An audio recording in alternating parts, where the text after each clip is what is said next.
Hello everyone and welcome to Daily Prelims Practice, an initiative of Rouse IAS where we take up important topics for the upcoming prelim examination. The topics put up for today's discussion are listed on your screen and the time stamping along with the notes are given in the description box. But there's an important announcement before the first article. Rouse IAS has floated a new mains test series for political science and international relations. In order to score better in the upcoming mains examination of 2023, do join this course to better perform in the final examination. This article of the Hindu newspaper appeared on page first and talks about the recently concluded Conference of Party 15. Now, do not get confused with Conference of Party and different numbers. Conference of Party simply means a group of countries that have signed a particular agreement. Recently, we have seen that there was a Conference of Party 27, but that was under UNFCCC. This Conference of Party is under CBD, that is Convention on Biological Diversity. So this conference has agreed to an agreement, and that agreement is known as Kunming-Montreal Agreement. Based on this article, we have framed this question. In 2016, a question on the similar line was asked by UPSC with respect to the Paris deal signed in 2015. Today's question is, which of the following are the global targets under the Kunming-Montreal Global Biodiversity Framework? So it is an important and very important deal. You should keep this in mind. The first statement says that it is targeting to protect 30% of the land and 30% of the coastal and the marine areas by 2030. The second statement says that it is going to ensure $100 billion per year to conservation initiative from public and private resources. This statement is incorrect because it is not 100 billion, it is 200 billion. The third statement is it is going to have the identification of subsidies that deplete the biodiversity by 2025. This statement is absolutely correct. And the last one is the complete annihilation of pesticides and highly hazardous chemicals by 2030. It is not complete, it is partial. Because it is possible that by the year 2030, that is in the next 8 years, we won't be able to annihilate or eliminate all the pesticides. So with the given discussion, the answer to this question would be option A. The answer to UPSC's question was option B, because it was not 1000 billion, it was 100 billion, and it was not signed by all the members of the UN. Now let's understand the basic facts. Kunming-Montreal Global Biodiversity Framework is to protect and reverse the dangerous loss to the global biodiversity. It was recently signed and approved by 200 countries, including India, which are member to the Conference of Party 15 to Convention on Biodiversity. The basic targets include protection of 30% land and 30% coastal area by 2030. This is also known as 30 by 30 rule. Then restore 30% of the degradation area, prevent destroying of intact landscape and the areas, try to reduce the overall risk of the pesticides by 2030 and not the complete annihilation, provide financial resources close to $200 billion per year, and countries must try to identify subsidies that deplete the biodiversity by 2025. All the viewers are requested to please comment one such subsidy which is utilized in India but is going to deplete the biodiversity in future.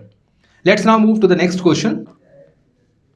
This article of the Hindu newspaper appeared on the business page and talks about the suggestion given by the Prime Minister Economic Advisory Council, in which one of the member, Poonam Gupta, has suggested that monetary policy is hostage to the vegetable prices in India. Why? Because monetary policy try to identify the inflation in India with respect to the consumer price index. And in India, consumer price index is highly volatile with respect to the vegetable prices or the food prices in the country. So even if RBI tried to take best of its effort to bring out the expansionary or contractionary monetary policy, it is subjected to how the prices at the food level are going to be. So based on this article, we have framed this question. And on the same line, in 2020, UPSC has asked the question also. The today's practice question is with reference to the Prime Minister Economic Advisory Council that was mentioned in the article. Consider the following statement. The duration of the council remains subjected to the duration of Prime Minister's office. This is absolutely correct. As it is created by the Prime Minister's office, so if Prime Minister is not in the office, the advisory is not going to be there. Because whom this council is going to advise if Prime Minister is not there? The advice rendered by the council is only on if asked by the Prime Minister in office. This is incorrect. Some of the advice given by the Prime Minister Economic Advisory Council could be also suo motu, that is on their own. So this statement would be incorrect. The first council was created on the suggestion forwarded by the Niti Aayog, that is in 2014. This statement would be incorrect because the first council was created in the duration of ex-Prime Minister Indira Gandhi. So based on the same, the correct answer to this question would be option D.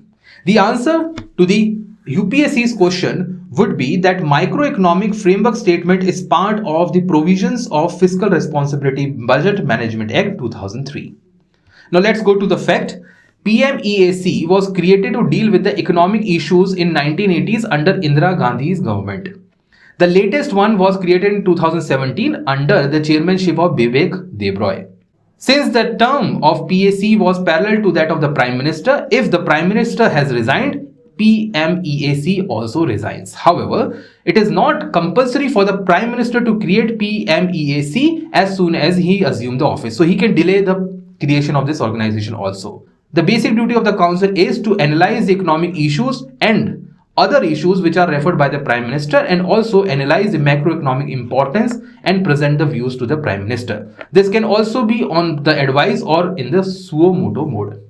This article of the Hindu newspaper talks about the recent initiative taken by the Lok Sabha to provide the scheduled tribe status to the Betta Kuruba tribe from the state of Karnataka. Now it is often seen in the newspaper that the question with respect to how a particular tribe is included in the constitution or as a status is being seen.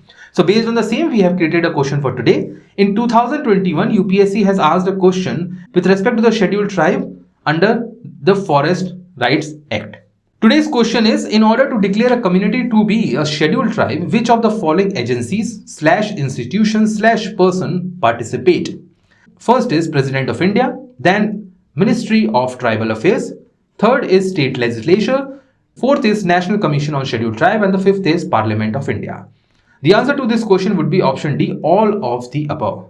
And the answer to the question of 2021 would be option D, that is Ministry of Tribal Affairs. Now let us understand this through facts. The process of bringing a community in the scheduled tribe list is as follows. First, there is a proposal made in the state legislation after a thorough study, and this recommendation goes to the Ministry of Tribal Affairs at the Union Government, which further forward the same recommendation to the Registrar General of India for the population parameters and National Commission for Scheduled Tribe for the backwardness of a particular community.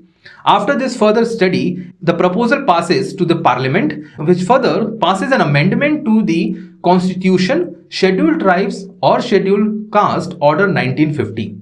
After the passage of this amendment in this order, it is further given to the President for the assent. After the President assent, as per the provision of Article 341 or 342 of the Indian Constitution, a particular community is added into the list. This article appeared in the Hindu and calls about the carbon markets and its instrument. Now, carbon market is the one where carbon related instruments, let's say carbon credits, are traded between nations and different entities. Based on this, we have framed this question today. In 2021, common carbon metric term under UNEP was asked by the UPSC. Today's question says, with reference to the carbon market instruments, consider the following statement. Carbon market instruments are used to meet commitments on nationally determined contributions. This statement would be absolutely correct. These instruments are used under the guidelines of Article 6 of the Paris Accord on climate change. This statement will also be correct. Each carbon credit equals half a ton of the equivalent CO2 emission. This statement would be incorrect. It is equal to the 1 ton of CO2 equivalent. Every carbon credit which is generated is traded in the carbon markets at the international front. So based on the same, the correct answer would be option A. The correct answer to UPSC's question would be option A, that is assessing the carbon footprint of building operations around the world. This article talks about the government's initiative to reduce down the carbon emission from the steel industry in India. Now from that perspective, in 2020, UPSC has already asked a question with respect to the steel. Based on the same criteria, we have framed this question where consider the following statement regarding the steel sector in India. The first is the average emission intensity of the steel production in India is lower when compared to the global average. Now, going by the common sense, if it was lower than the global average, government would not have talked about reducing it. So by that default and common sense, this is a wrong statement. The second says that the green steel involves the manufacturing of steel without the use of fossil fuel. This is also based on the common sense because reducing down the use of fossil fuel often termed as green initiative. So based on that same, the correct answer to this question is option B. The correct answer to the UPSC question would be option D, that is all the three utilization could be put up for the steel slag. Now, if we talk about the basic facts, the average emission intensity of steel production in India is far more than the global average. We are producing about 2.55 tons of CO2 per tons of crude oil, while the average at the global stage is 1.95. Green steel is nothing but the manufacturing of steel without the use of fossil fuels. Now, this can be done with the use of low carbon energy such as hydrogen, coal gasification, or even the electricity, which we can produce using the solar power. This article talks about the composition of non-performing states in the city of Mumbai among the MSME. So it is as high as 18%, which is very high as per just one city. So based on the same, we have framed a question on the non-performing assets in Indian economy. In the year 2022, UPSC has asked a question on economic term with respect to non-fungible tokens. The question for today is, with reference to non-performing assets in Indian banking system, consider the following statement. All interest and or installments of principal remain overdue for a period of more than 90 days in respect of a term loan becomes a non-performing asset. This statement is absolutely correct. In 2004, RBI has changed its guideline, making it to be the 90-day period for the bringing of NPA. The second statement is NPA account becomes a substandard asset if there is not any recovery in next 5 financial year. This statement would be incorrect as the timeline is not 5 year, it is 18 month. So based on the same, the correct answer to this question would be option A. The answer to the UPSC's question would be option A, as they cannot be traded on the exchange. Now let's go to the basic facts. As per the Reserve Bank of India 2004 guidelines, non-performing asset is any interest or the installment that is due for 90 days on any term loan, let's say car loan or home loan. Amount that remains out of order for more than 90 days, that is any person has not paid credit card bill for 90 days. Bill remains overdue, it may be any bill including the commercial bill for the period of more than 90 days. Interest or the installment of principal remains overdue for 2 or more harvest seasons. So this is for agriculture purpose. And lastly, any amount to be received remains overdue for the period more than 90 days in respect of other accounts, which may be loan account or non-loan account. Once the account becomes non-performing asset, it can further be classified into 3 categories. The first is substandard, when the NPA remains less than or equal to 18 months. So if there is an account which is under NPA for around 18 months, it is substandard asset. If it is more than 18 months, it is doubtful asset. And lastly, it is a loss asset if a bank has identified it to be a loss asset but not written off. Written off simply means to removing from the account. Once an account is removed from the books of a bank, there is no chance that there will be any inquiry conducted on that particular account. So there is zero expectation on returning of money.